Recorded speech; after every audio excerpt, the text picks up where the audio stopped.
الذين آمنوا اتقوا الله ولتنظر نفس ما قدمت لغد واتقوا الله إن الله خبير بما تعملون.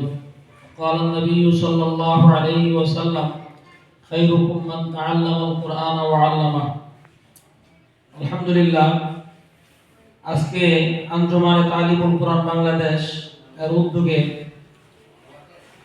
পুরস্কার বিতরণী অনুষ্ঠানের শ্রদ্ধেয় সভাপতি সাহেব এবং প্রধান অতিথি সাহেব এবং উপস্থিত মুরব্বিয়ান ইকরাম,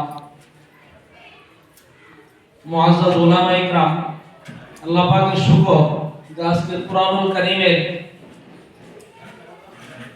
সকল শিক্ষার উন্নতি আছে।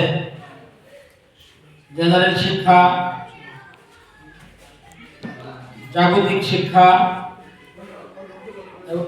এই সকল শিক্ষার মানুষ জাতীয় পর্যায়ে উন্নীত হয়ে আন্তর্জাতিক পর্যায়েও তারা ডিগ্রি আনে, ডক্টরেট ডিগ্রি অর্জন করে।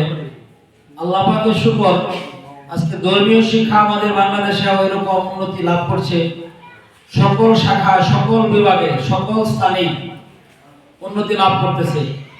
হাফেজ ছাত্ররা যেরকম ভাবে বাহিরে গিয়া সারা পৃথিবী দেখে 120টা, 30টা, 40টা রাষ্ট্র থেকে প্রতিযোগিতায় প্রথম পুরস্কার, দ্বিতীয় পুরস্কার, তৃতীয় পুরস্কার বাংলাদেশের হাফেজ ছাত্ররা যেরকম ছিনে আনে, ঠিক তদ্রুপ আজকে আঞ্জুমানে তালিমুল কোরআনের উদ্যোগ যে বাংলাদেশের ঘরে ঘরে মা বোনেরা, ছেলেরা, মাদ্রাসার, স্কুল কলেজের ছাত্রীরা, ছাত্ররা সহিহ করে কোরআন শরীফ পড়ার একটা প্রয়াস, একটা সুযোগ পেয়েছে।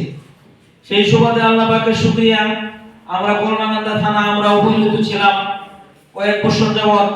আমরা ইনশাআল্লাহ এই আঞ্জুমান তালিমুল কোরআনের অধীনে আমরা বিভিন্ন কেন্দ্র